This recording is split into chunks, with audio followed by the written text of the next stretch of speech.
Hello everyone. हम previous year solve कर रहे हैं सी सेट का।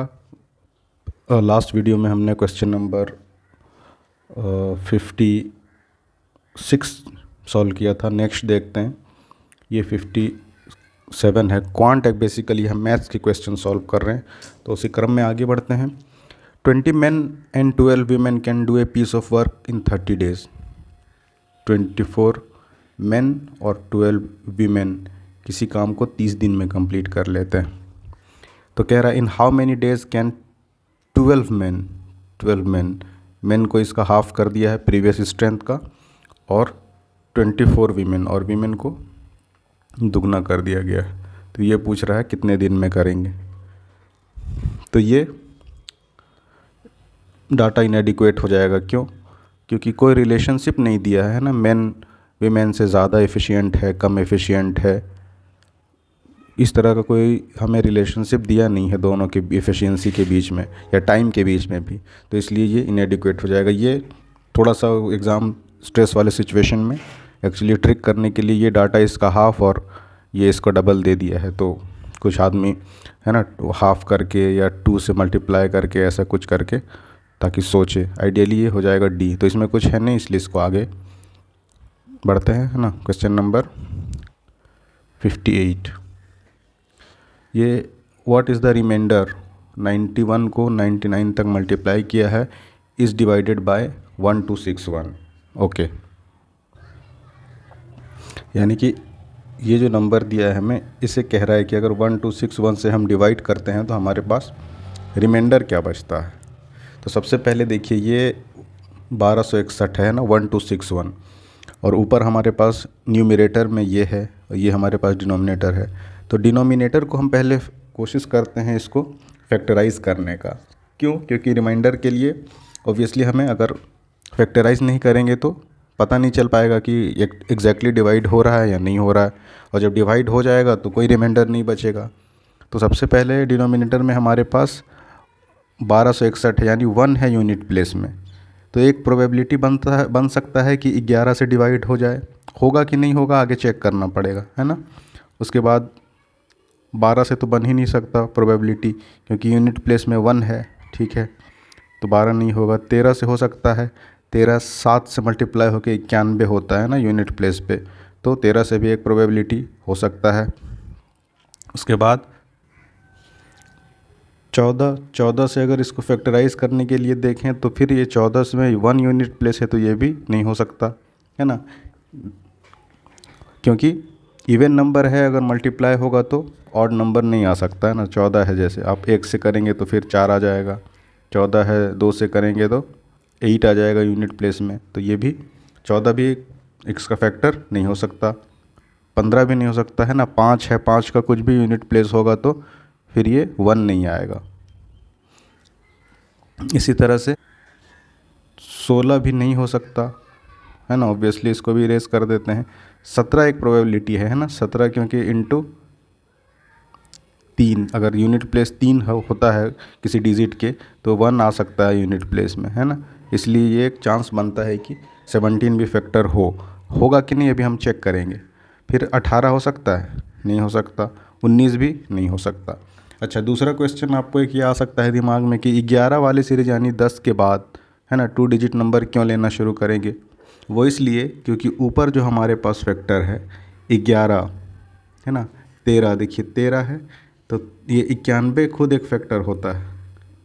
13 इंटू 7, तो ये 10 के बाद वाला 2 डिजिट नंबर से शुरू हुआ, इसलिए हमने 10 के बाद वाला नंबर लेना शुरू किया है। उसी तरह ये इसलिए लिए कि ये देखिए 98, ये भी प्रोबेबिलिटी है कि 14 इंटू 7, है ना, ये भी 10 के बाद वाले नंबर से शुरू हुआ है। और क्या है 99 हो सकता है। 11 इंटू 9, इसीलिए हमारे पास जो भी प्रोबेबिलिटी बन रहा है रिमाइंडर ना होने के लिए वो 10 के बाद वाले डिजिट से शुरू होता है, इसलिए हमने ये एक ट्राई किया है। तो सबसे पहले हमने जो लिया है 3, अब चेक कर लेते हैं इन तीनों में से, है ना।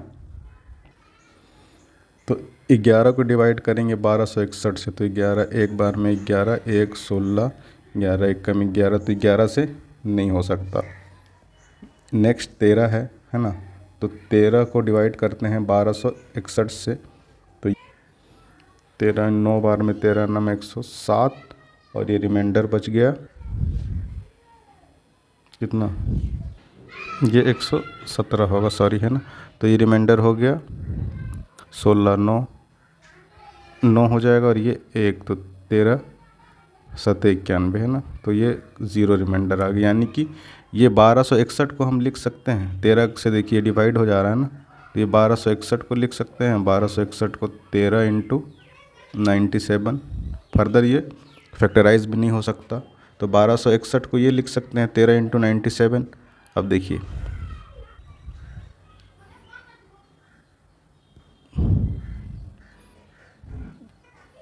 तो ये डिवाइडेड है 1261 से, इसी को लिख देते हैं 13 इंटू 97।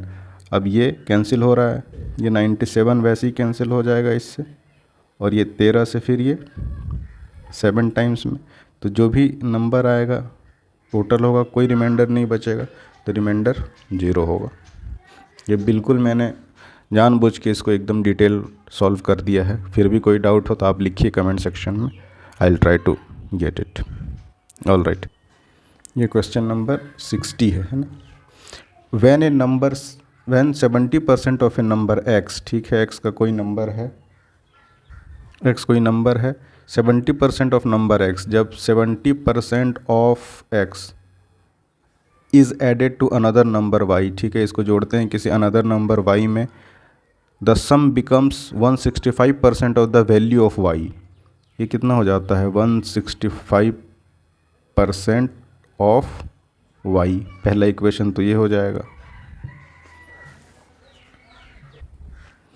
फिर कहता है दूसरा, when 60% of the number x, इसी x का अगर 60% of x is added to another number z, है ना, इस बार y की जगह अगर हम z पे ऐड करते हैं इसी x का 60% को, तो जो टोटल सम है, ये जो टोटल हमारा सम मिला, ये हो जाएगा 165% ऑफ z। तो पहले इन दो इक्वेशन को सॉल्व करें तो कुछ आइडिया लगेगा। सिंप्लीफाई करते हैं, है ना, इसको सॉल्व करेंगे तो क्या आएगा, यानी 70x upon 100 is equal to 65y upon 100। यहाँ से ये हो जाएगा x इस टू y को हमें मिल गया 65 अपॉन 70, है ना। उसी तरह से इसको अगर आप सॉल्व करेंगे तो ये हो जाएगा 60x is equal to 65z, x is to z हो जाएगा हमारे पास 65 अपॉन 60, यानी z इज टू x अगर लिख दीजिए इसको रिवर्स करके, तो ये हो जाएगा 60 इज टू 65, और पहले इक्वेशन से हमें मिल गया है x is to y 65 is to 70। यहाँ से हमें मिल गया z is to x is to y कितना 60 is to 65 is to 70। Ultimately हमें ये मिलेगा, यानी कि सबसे बड़ा है y, उसके बाद है x, है ना, 65, और उसके बाद है z 60 जो कि है, तो ये हो जाएगा z, y then x then z, तो y फिर x, यानी x बीच में है, z आपका लीस्ट है, y मैक्सिमम है, तो ये a हो जाएगा, है ना। देखिए सबसे पहले y then x then z, तो ये आपका, ये काफ़ी वैसे सिंपल है, सिंपल ये इक्वेशन लिखना है, जैसे जैसे दिया है दो इक्वेशन मिलेगा, फिर रेशियो निकाल देना। नेक्स्ट वीडियो में हम आगे के क्वेश्चन देखेंगे। Thanks for watching.